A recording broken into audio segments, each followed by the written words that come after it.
I've spent nearly 35 years helping churches navigate their church facilities.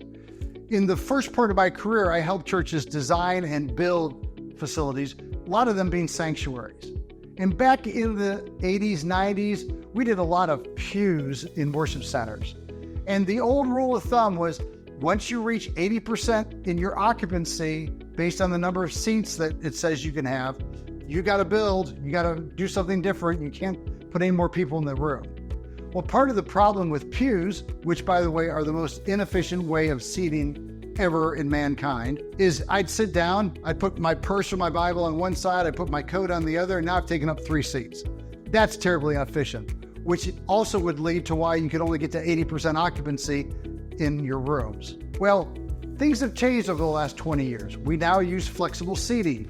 A lot of churches have gone to theater seats, which means one person, one seat.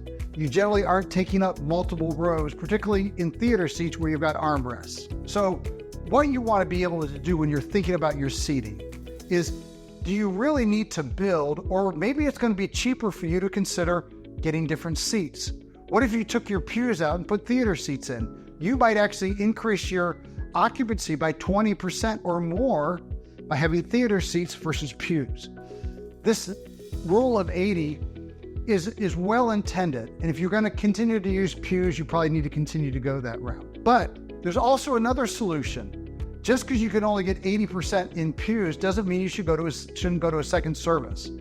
Doesn't mean you shouldn't consider alternate venues.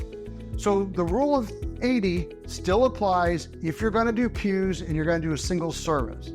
Other than that, there are alternatives. And we suggest you explore all the different alternatives before you go down the path to build a new building. Because remember, if you build a new building, not only is it going to cost you up front, but you're going to spend somewhere between $5.50 and $7.50 per square foot every year thereafter to have utilities, janitorial, and custodial work.